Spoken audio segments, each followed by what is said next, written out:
तो आज हम स्टोरी जानेंगे ब्रह्मास्त्र की, जो 9 सितंबर को थिएटर में रिलीज हुई है। आर्यन मुखर्जी इस मूवी के डायरेक्टर हैं और ये अस्त्रावर्स की 3 पार्ट की सीरीज का पहला पार्ट है। स्पॉइलर अलर्ट, इस वीडियो में ढेर सारे स्पॉइलर हैं। अगर आप इस मूवी को थिएटर में देखने वाले हैं तो ये मूवी आपके लिए स्पॉइल हो जाएगी। तो चलिए स्टार्ट करते हैं। उससे पहले अगर आप इस चैनल पे नए हैं तो प्लीज़ सब्सक्राइब कर दें।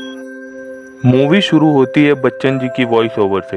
वो बताते हैं कुछ ज्ञानी ऋषि मुनियों ने हिमालय की शरण में घोर तपस्या की, जिससे उन्हें एक वरदान प्राप्त हुआ, जो थी ब्रह्म शक्ति। जब ये धरती से टकराई, अस्त्रों का जन्म हुआ, जैसे अग्नि अस्त्र, जल अस्त्र, पवन अस्त्र और पशु पक्षियों की शक्ति से भरे अस्त्र। ऋषि मुनियों की तपस्या संपूर्ण हो गई थी, लेकिन फिर ब्रह्मांड चीख उठा, क्योंकि उस ब्रह्म शक्ति के भीतर एक आखिरी महाअस्त्र जन्म ले रहा था, जो शिव भगवान की तीसरी आंख की तरह था। निर्माण और विनाश दोनों कर सकता था। ऋषि मुनियों ने समझा किसी तरह इस महाअस्त्र पे नियंत्रण पाना होगा, और बहुत संघर्ष करके ऋषियों ने उस ब्रह्म शक्ति को शांत कर दिया। फिर उस चोटी पे प्रकट हुआ सर्वशक्तिशाली, सारे अस्त्रों का देवता ब्रह्मास्त्र। ऋषियों ने ब्रह्मास्त्र के सामने सर झुकाया और वो कहलाने लगे ब्रह्मांश, और पीढ़ी दर पीढ़ी एक गुप्त समूह बनकर वो ब्रह्मांश सारे अस्त्रों और ब्रह्मास्त्र की रक्षा करते रहे। टाइम बीतता गया और बीतते टाइम के साथ हम इस अस्त्रों के बारे में भूलते चले गए। फिर हम आते हैं प्रेजेंट टाइम मुंबई में। उस दिन दिवाली होती है, जहां हम शिवा को देख पाते हैं, जो पूजा कर रहा होता है। तो शिवा को कुछ विजन आते हैं और सीन दिल्ली शिफ्ट हो जाता है, जहां हमें एक साइंटिस्ट को दिखाया जाता है जिसका नाम मोहन है। जब वो अपनी रिसर्च में बिजी होता है, वहाँ 2 लोग मोहन से ब्रह्मास्त्र के एक टुकड़े को लेने के लिए आए होते हैं। दरअसल सालों पहले दूसरों से बचाने के लिए ब्रह्मास्त्र को 3 टुकड़ों में तोड़ दिया गया था, जिसका एक टुकड़ा मोहन के पास है। मोहन के पास वानर अस्त्र होता है, जो कि बजरंग बली के कड़े के टाइप का होता है, जिसको पहन के वो उन लोगों से फाइट करता है और जंप लगा के बच के निकल जाता है। पर वो दोबारा आता है। मोहन ने बहुत सारे सामानों के बीच ब्रह्मास्त्र के उस टुकड़े को छुपा दिया होता है, पर अब जब वो लोग जा चुके होते हैं, वो उस टुकड़े को वापस निकालता है। पर तभी वहाँ पीछे से जुनून आती है, जिसका कैरेक्टर मोनी रॉय ने किया है। जुनून का एक ही मकसद है, ब्रह्मास्त्र के तीनों टुकड़ों को पाना। पर क्यों, वो हम बाद में जानेंगे। जुनून के पास काली शक्तियां हैं, जिसका यूज करके वो मोहन को जकड़ लेती है और उससे 2 टुकड़ों का पता जानने के लिए टॉर्चर करती है। ये सारी चीजें शिवा को अपने विजन में दिख रही होती है। सीन दोबारा शिफ्ट होता है, शिवा पे आता है, जिसको ईसा दिखती है और अच्छी लगने लगती है। रावण दहन के टाइम फिर से शिवा को विजन आने लगते हैं और वो बेहोश हो जाता है। जब तक वो होश में आता, ईसा जा चुकी होती है। फिर सीन कट होके कुछ दिन के बाद का दिखाया जाता है, जहाँ हमें पता चलता है शिवा एक बार में डीजे है, जहाँ उसे ईशा फिर से दिखती है। वो उससे जाकर बात करता है और ईशा को एक पार्टी के लिए इनवाइट करता है। ईशा मान जाती है। वो उसे एक ऑर्फनेज में लेकर जाता है, जहाँ एक बच्चे की बर्थडे पार्टी होती है, जहाँ शिवा खुद भी बड़ा हुआ है, क्योंकि बचपन में ही शिवा की मॉम चल बसी और पापा जन्म से पहले ही मिस्टर इंडिया बन गए थे। पार्टी के बाद शिवा ईशा को लेकर अपने कमरे में जाता है और ईशा को बताता है बचपन में वो इसी कमरे में अपनी माँ के साथ रहता था, पर एक दिन इस कमरे में आग लग गई और उसकी माँ की डेथ हो गई, पर वो बच गया। और जब वो बड़ा हुआ, इस कमरे को आंटी से रेंट पे ले लिया, ताकि वो हमेशा अपनी माँ के करीब महसूस कर सके। शिवा की माँ उसके लिए एक शंख छोड़ गई थी, जिसको उसने आज भी अपने पास संभाल के रखा है। ये सब बातें वो ईशा को बता ही रहा होता है कि उसे फिर से विजन आने लगते हैं। वो ईशा से दूर चला जाता है और सीन फिर से दिल्ली शिफ्ट हो जाता है, जहाँ हमें दिखाया जाता है जुनून अभी भी मोहन को टॉर्चर कर रही है। जुनून मोहन के दिमाग में टेलीपैथी के जरिए घुस के उन बाकी 2 ब्रह्मास्त्र के टुकड़ों का पता जानना चाहती है, जिससे उसे पता चलता है दूसरा टुकड़ा बनारस में किसी आर्टिस्ट अनीश शेट्टी के पास है, जिसका कैरेक्टर नागार्जुन सर ने किया है। इनके पास भी एक अस्त्र है, नंदी अस्त्र, और तीसरा टुकड़ा किसी गुरु के पास है, जो कि कहीं पहाड़ों में रहता है। इससे पहले कि जुनून गुरु के आश्रम का पता जान पाती, मोहन अपने पेंट हाउस से कूदकर जान दे देता है। ये सारी चीजें शिवा अपने फ्लैशेस में देख रहा होता है। जब सुबह उसे होश आता है, उसे बच्चों से पता चलता है ईशा 2 घंटों तक वेट करती रही और बच्चों को पता देकर चली गई। जब वो ईशा से मिलने जाता है, वो मोहन के सुसाइड की खबर अखबार में देखता है। उसे पता चल जाता है वो किसी न किसी तरह से इन सारी चीजों से जुड़ा हुआ है। वो कंफर्म करने के लिए मोहन के सुसाइड की न्यूज इंटरनेट पे भी चेक करता है। ये सारी बातें वो ईशा को बताता है और बनारस जाने का प्लान बनाता है, ताकि वो उस आर्टिस्ट को बचा सके। ईशा भी उसके साथ में जाती है। बनारस में जब वो लोग एक नाव पे बैठे होते हैं, आग पानी से होते हुए शिवा के हाथ में आ जाती है, पर शिवा को कुछ नहीं होता। ये देखकर ईशा शिवा से गुस्सा हो जाती है। शिवा ईशा को ये बोलकर मना लेता है कि आग के साथ उसका बचपन से ही कोई रिश्ता है, आग उसे जलाती ही नहीं है। वो डरता है अपना ये सीक्रेट किसी को बताने से।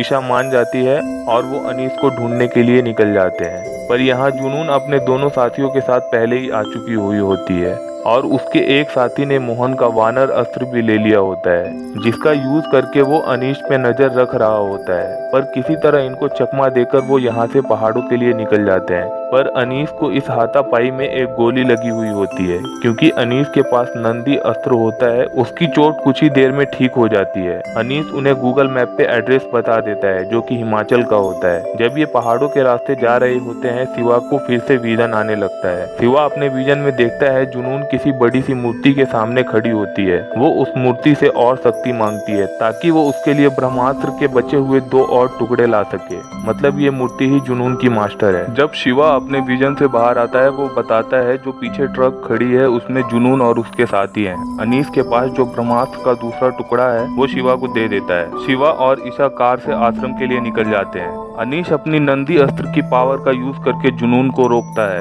जुनून का साथी उस पे 2-3 फायर भी करता है, पर अनीश अपनी नंदी अस्त्र की पावर से पूरे ट्रक को ही खाई में ढकेल देता है, साथ में खुद भी गिर जाता है। पर यहाँ पे जुनून के पास कवच अस्त्र होता है, तो वो उसका यूज करके अपनी और अपने साथियों की जान बचा लेती है। जुनून का एक साथी शिवा और ईशा का पीछा करता है। लंबी कार चेस और फाइटिंग सीन के बाद वो आश्रम के गेट पे पहुंच जाते हैं। लॉक अंदर से लगा होता है। शिवा गेट के ऊपर से दूसरी ओर जाके लॉक तोड़ने की कोशिश करता है, पर अचानक जुनून का दूसरा साथी दोबारा आ जाता है। वो ईशा के ऊपर अटैक करने वाला होता है और जब शिवा को लगता है ईशा अब नहीं बचेगी, तो उसके अंदर की अग्नि अस्त्र एक्टिवेट हो जाती है और वो गेट की दूसरी ओर से ही जुनून के उस साथी को जला के आश्रम के सामने वाली खाई में फेंक देता है और खुद भी बेहोश हो जाता है। जब वो बेहोश होता है तो उसकी बैकग्राउंड स्टोरी उसके विजन में आती है, कैसे उसके पूरे कमरे में आग लग गई थी और उसकी माँ की डेथ हो गई, पर वो बच गया। जब उसे होश आता है तब वो खिड़की से देखता है, उसके सामने ग्राउंड में गुरु होते हैं, जिसका कैरेक्टर बच्चन जी ने खुद निभाया है, और साथ में बहुत सारे लोग होते हैं जिनके पास अलग अलग अस्त्र होते हैं। गुरु उन्हें बता रहे होते हैं मुसीबत आ चुकी है और उन्हें लड़ने के लिए तैयार रहना है। इस आश्रम में 5 न्यू एडमिशन भी होते हैं जो साइड में अपने अपने अस्त्रों की प्रैक्टिस कर रहे होते हैं, पर शिवा को इस सब में इंटरेस्ट नहीं था। वो वापिस जाना चाहता था क्योंकि उसे ईशा मिल गई थी लाइफ में। पर गुरु कहते हैं अगर वो वापिस चला गया तो उसको उसके मॉम डैड के बारे में कभी कुछ भी पता नहीं चल पाएगा। गुरु को उनके बारे में पता था क्योंकि वो भी कभी इस आश्रम का पार्ट है, तो उसे रुकना ही पड़ता है। गुरुजी ईशा से कहते हैं वो शिवा के घर जाए और उसका सारा सामान लेकर आए। ईशा के साथ 3-4 और लोग जाते हैं जिनके पास अस्त्रों की शक्ति होती है। अब शिवा के अग्नि अस्त्र की भी प्रैक्टिस स्टार्ट हो जाती है, पर प्रॉब्लम ये होती है वो अपनी मर्जी से अपने पावर यूज नहीं कर पाता। मतलब वो अपनी पावर का यूज तभी कर पाता है जब वो किसी को खतरे में देखता है, जैसे उसने ईशा को खतरे में देखकर अपनी पावर का यूज किया था। एक रात जब वो सो रहा होता है, उसे ईशा का विजन आता है जो उसका सामान कलेक्ट कर रही होती है उसके घर से। पर जुनून का उन दोनों में से एक साथी अटैक कर देता है। उसके पास नंदी अस्त्र होता है जिसको उसने अनीस से ले लिया था, पर वो 3 लोग जो ईशा के साथ गए थे ईशा को बचा लेते हैं, पर उसे कुछ चोटें लगती है। इस विजन से उठकर तुरंत शिवा ईशा को फोन लगाता है और उसका हाल पूछता है। शिवा गुरुजी को बताता है वो आग से डरता है क्योंकि इसी आग ने उसकी माँ की जान ले ली।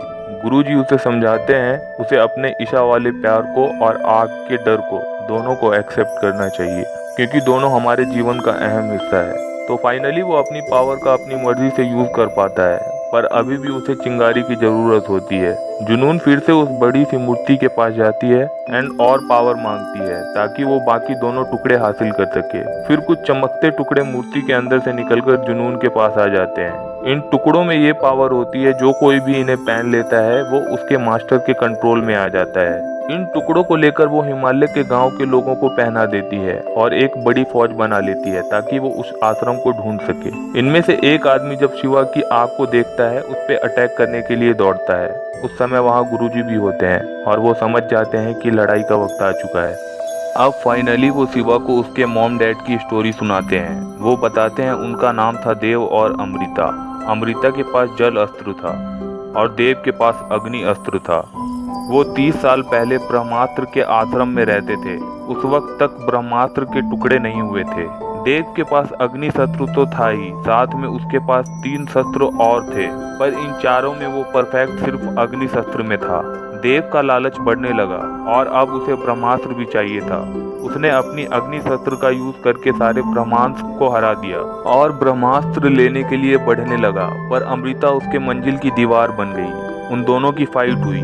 अमृता ने ब्रह्मास्त्र को 3 टुकड़ों में तोड़ दिया। वो 2 टुकड़े बोट में रखती है जो गुरुजी को मिलता है। तीसरा टुकड़ा कहाँ है ये गुरुजी को भी नहीं पता। सबको लगता है इस लड़ाई में अमृता और देव दोनों की मृत्यु हो गई, पर सालों बाद जब गुरुजी ने शिवा की पावर देखी वो समझ गए। जब ये लड़ाई हुई थी उस टाइम अमृता प्रेग्नेंट थी, मतलब अमृता बच गई और शिवा उसका ही बेटा है। ये प्रूव करने के लिए गुरुजी बताते हैं शिवा के पास जो उसकी माँ की आखिरी निशानी वो शंख है, दरअसल वो माया अस्त्र है जो अपने असली रूप में तभी आता है जब उस पे उसके मालिक का एक बूंद खून गिराया जाए। क्योंकि वो पहले अमृता के पास था और शिवा के अंदर अमृता का ही खून है, गुरुजी शंख पे शिवा का एक बूंद खून गिराते हैं और वो शंख अपने असली रूप में आ जाता है, जो और कुछ नहीं वही ब्रह्मास्त्र का तीसरा टुकड़ा होता है। मतलब शुरू से तीसरा टुकड़ा शिवा के पास था, पर शिवा बताता है देव भी उस लड़ाई में बच गया। वो मरा नहीं पर पूरी तरह जिंदा भी नहीं है। शिवा जो विजन में जुनून को एक बड़ी मूर्ति के सामने खड़ा देखता है वो और कोई नहीं देव ही है, और जुनून को उसके लिए ही ब्रह्मास्त्र के तीनों टुकड़े चाहिए जिससे वो दोबारा पूरी तरह जिंदा हो सके। फिर गुरुजी कुछ लोगों के साथ उस गांव को भी ढूंढ लेते हैं जिस गांव के लोगों को जुनून ने वो पत्थर का टुकड़ा पहनाकर अपने वश में कर लिया होता है। वैसे एक टुकड़ा शिवा के पास भी होता है जो उसे उस आदमी से मिला था जिसने कुछ देर पहले उस पर अटैक किया था। वो अनजाने में उस टुकड़े को पहन लेता है और अपने विजन में अपने आप को उसी मूर्ति के सामने पाता है, जहाँ वो देख लेता है उस मूर्ति के अंदर देव अभी भी जिंदा है। पर इस पत्थर को पहनने से जुनून भी टेलीपैथी के जरिए शिवा के दिमाग में घुस जाती है और उसे आश्रम का पता चल जाता है। तभी गुरुजी देख लेते हैं शिवा ने उस पत्थर को पहन रखा है। वो जल्दी से शिवा के गले से उस पत्थर को निकालते हैं और सब यहाँ से किसी तरह बचकर आश्रम पहुँचते हैं। गुरुजी समझ चुके थे आश्रम अब सेफ नहीं है और वो इस आश्रम को छोड़कर निकलने की पैकिंग शुरू कर देते हैं। पर इस आश्रम को छोड़ने से पहले ही जुनून की आर्मी आश्रम पे अटैक कर देती है। फाइट के बाद जुनून की आर्मी सबको बंदी बना लेती है। इस वक्त तक जुनून के पास ब्रह्मास्त्र के सिर्फ 2 टुकड़े थे, पर तीसरा टुकड़ा अभी भी शिवा के पास होता है। जुनून ने रानी को पकड़ा होता है जो कि 5 न्यू एडमिशन में से एक थी, जिसके पास एक अस्त्र होता है जिससे वो पता कर सकती थी ब्रह्मास्त्र का तीसरा टुकड़ा किसके पास है। फिर यहाँ पे शिवा आ जाता है तीसरे टुकड़े के साथ और फिर लड़ाई शुरू हो जाती है शिवा और जुनून के बीच। पहले तो उसे शौक लगता है कि उसके मास्टर के अलावा कोई और भी है जो अग्नि अस्त्र को कंट्रोल कर सकता है, और यहाँ पे शिवा अपनी अग्नि अस्त्र की पावर का फुल यूज करता है। जुनून समझ जाती है ऐसे शिवा को हराना नामुमकिन है। फिर वो टेलीपैथी के जरिए अपनी मास्टर से हेल्प मांगती है और उसके मास्टर उसको जल अस्त्र भेजते हैं, क्योंकि सिर्फ जल ही है जो अग्नि पे कंट्रोल कर सकती है। और उस जगह बारिश शुरू हो जाती है जिससे शिवा की आग शांत हो जाती है।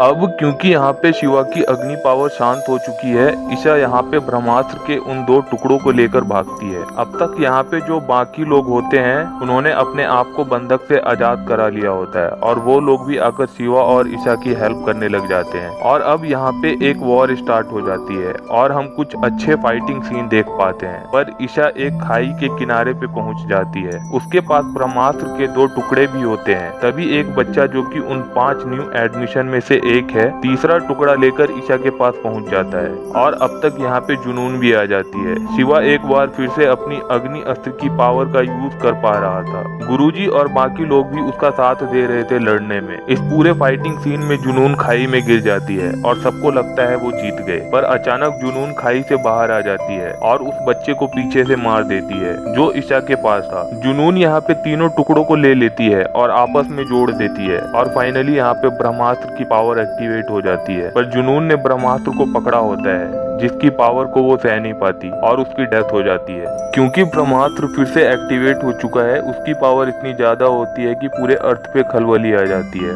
और अर्थ क्यूब जैसा आने लगता है। आग की बड़ी बड़ी लपटें उड़ने लगती है, जमीनें फटने लगती है। यहाँ पे ईशा जो खाई के पास होती है उसमें गिरने वाली होती है। हमें पता है शिवा के लिए ईशा से इम्पोर्टेंट इस दुनिया में कुछ भी नहीं है, तो वो छलांग लगाकर ईशा के पास पहुंच जाता है और पहली बार शिवा किसी बिना चिंगारी के अपने अग्नि अस्त्र की पावर को यूज करता है और ब्रह्मास्त्र से निकलने वाली सारी आग की लपटों से ईशा को शील्ड करता है। पर उसकी अग्नि अस्त्र की पावर इतनी ज्यादा होती है वो ब्रह्मास्त्र की पावर को भी कंट्रोल कर लेता है, जैसे सालों पहले ऋषि मुनियों ने किया था, और ब्रह्मास्त्र की सारी पावर शांत हो जाती है। सबको लगता है वो जीत गए, पर हमें दिखाया जाता है जब जुनून ने ब्रह्मास्त्र के तीनों टुकड़ों को जोड़ा था, उस समय ब्रह्मास्त्र की सारी पावर उस मूर्ति पर पड़ती है और वो टूट जाती है और अंदर से निकलता है देव, और शिवा पार्ट 1 यही खत्म हो जाता है। नेक्स्ट पार्ट में हमें अमृता और देव की कहानी बताई जाएगी।